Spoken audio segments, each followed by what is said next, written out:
Oi gente, tudo bem com vocês? Eu sou a Letícia Lee e sejam bem-vindos a mais um caso aqui do canal Crimes Verdadeiros.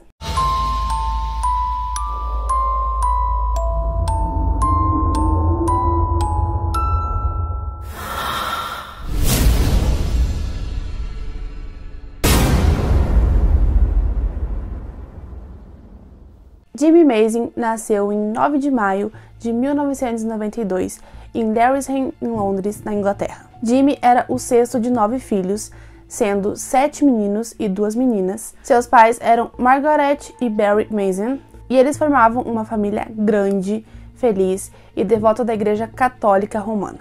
Eles iam à igreja com muita frequência, e Jimmy ele foi coroinha da paróquia até os 14 anos de idade. Em 2008, com 16 anos, Jimmy tinha cerca de 1,90 m de altura e aproximadamente 89 quilos. Ele era conhecido por sua família e por muitos de seus amigos como o Gigante Gentil.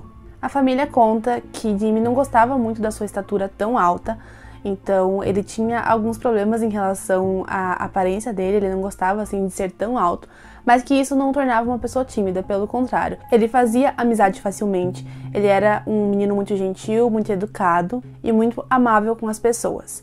É dito que ele ajudava a sua vizinha de 87 anos, cuidando do jardim para ela.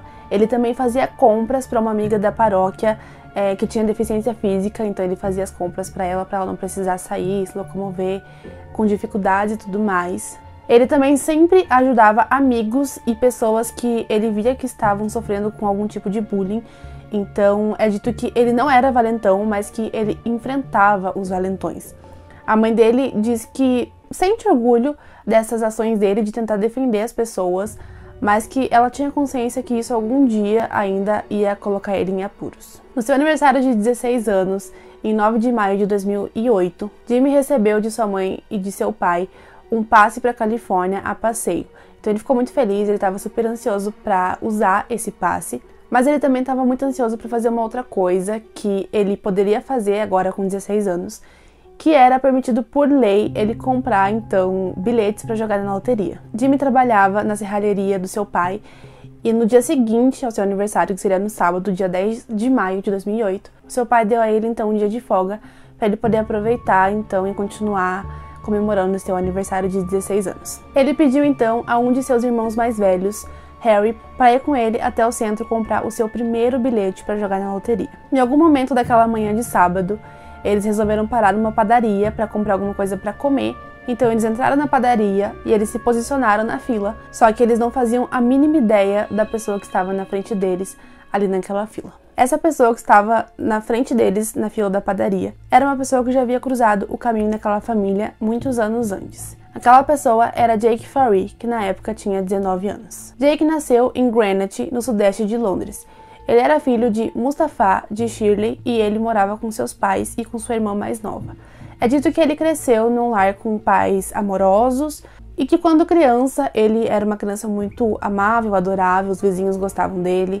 Tem vizinhos que dizem que ele era uma criança super adorável, feliz, que brincava com os seus cachorros. Então, ele era uma criança normal. Mas quando ele começou a pegar ali a pré-adolescência, ele começou a mudar o seu comportamento. Os conhecidos de Jake dizem que ele começou a ouvir raps muito violentos. Ele também começou a se envolver com gangues, então ele começou a andar armado, com faca e tudo mais. Ele tinha como referência de vida bandidos que foram, assim, super perigosos. E ele também tinha vários problemas com a lei, como, por exemplo, o roubo à mão armada, agressão, e ele também tinha uma acusação por violência sexual. Então o comportamento violento de Jake começou muito cedo, e quando ele tinha 11 anos de idade, ele teve o primeiro encontro com um membro da família Mason. Aos 11 anos de idade, ele roubou Harry, o irmão de Jimmy, quando ele tinha apenas 10 anos de idade. Então eles se encontraram na rua em algum momento voltando da escola, e Jake pediu tudo que Harry tivesse ali na hora, dinheiro, que ele tivesse ali, e Harry tinha só 20 centavos no bolso, então deu a ele aquelas moedas que dava 20 centavos, e depois de pegar então esse valor, Jake deu vários socos no estômago de Harry. Harry, chegando em casa, contou à sua mãe o que havia acontecido, e é dito que a mãe de Harry informou a um professor de Jake o que ele tinha feito.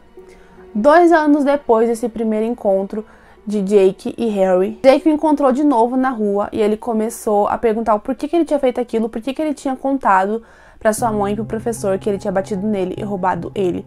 Então Harry, assustado, tentou fugir, mas Jake alcançou ele e começou a bater de novo nele, muito mais do que havia batido na outra vez. Então dessa vez ele espancou Harry e quando chegou em casa, Harry contou o que tinha acontecido e dessa vez os pais de Harry decidiram avisar a polícia sobre o que tinha acontecido.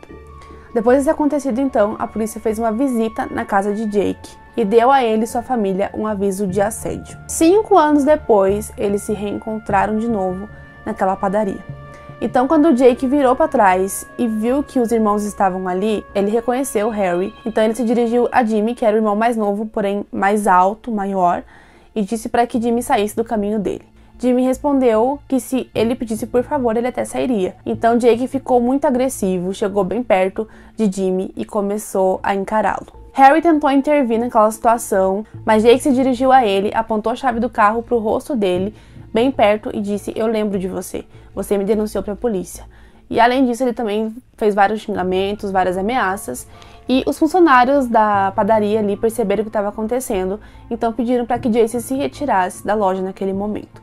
Ele disse que tudo bem, que ele ia se retirar, mas que ele ia esperar os irmãos lá fora para que eles acertassem a conta deles. Então ele saiu, e assim que ele saiu, Harry pegou o seu telefone e ligou para um de seus irmãos mais velhos, o Tommy, que na época tinha 27 anos, e disse que estava acontecendo, que se ele pudesse, já que ele estava ali perto, se ele não poderia ir lá para ajudá-los. Lá de fora, através de uma vitrine, Jake viu que Harry estava no telefone, então ele entrou de novo na loja e começou muito agressivamente a perguntar para quem ele estava ligando, se era para a polícia de novo, se ele ia de novo caguetar para a polícia o que estava acontecendo, o que ele estava fazendo. Então eles começaram a discutir até que Jimmy, para defender seu irmão Harry, partiu para cima de Jake. Eles começaram então uma luta corporal e é dito que Jimmy e Harry estavam ali brigando e tentando empurrar Jake para fora da loja. Eles até conseguiram. Só que instantes depois que isso aconteceu, Jake voltou com uma placa de propaganda, uma placa de ferro nas mãos para tentar acertar os irmãos. Na tentativa dele acertar Jimmy, que era maior do que ele, Jimmy tinha, como eu disse, aproximadamente 1,90 de altura e Jake tinha 1,70, então ele tentou acertar Jimmy, só que Jimmy também era muito forte, então Jimmy conseguiu segurar aquela placa e Jake, vendo que Jimmy era forte, que não ia conseguir acertar ele com aquela placa, ele virou pro lado e quando ele virou pro lado, ele avistou uma travessa de vidro que é dito que ainda estava quente e ele pegou aquela travessa de vidro com uma das mãos e jogou sobre o rosto de Jimmy. Eles estavam numa distância de menos de 1 metro, eles estavam muito próximos um do outro e ele jogou aquela travessa com toda a força que ele tinha. Então, quando aquela travessa de vidro acertou o rosto de Jimmy, ela acertou próximo ao queixo e ela quebrou, então ela se partiu em vários pedaços. E é dito que um dos pedaços de caco de vidro, de aproximadamente 2,5 centímetros, acertou o pescoço de Jimmy e acabou perfurando, então, o seu pescoço e atingindo uma artéria vital. Na mesma hora, Jimmy começou a perder muito sangue, então Jake, vendo ali o que tinha acontecido, é dito que ele fugiu do local, mas as testemunhas que estavam ali disseram que ele saiu meio apressado, mas saiu com um sorriso no rosto, como se estivesse muito satisfeito com o que ele tinha feito. Isso tudo aconteceu, gente, em aproximadamente 3 minutos, segundo as testemunhas. Então foi muito rápido, do momento que Jake viu os meninos atrás dele na fila e até acontecer toda aquela situação. Passaram-se 3 minutos aproximadamente ou menos. Então foi realmente tudo muito rápido. O irmão deles, mais velho, Tommy, estava ali próximo realmente, então quando Harry ligou para ele. E ele chegou e ele disse que quando ele chegou, ele viu realmente um cara saindo correndo, mas ele não imaginava o que tinha acontecido ali dentro. Então quando ele entrou, ele viu muito sangue no chão e ele foi seguindo o rastro de sangue e então ele encontrou Harry, ele desesperado, e encontrou seu irmão Jimmy já no chão, perdendo muito sangue e praticamente desfalecido. Ele então mandou que Harry ligasse para a mãe deles, Margaret, e ele pegou Jimmy no colo, nos braços e tentava estancar o corte no pescoço de Jimmy, mas sem sucesso porque realmente foi um corte muito profundo e ele já tinha perdido muito sangue, então meio que não tinha muito o que fazer naquela hora. O socorro já havia sido chamado também.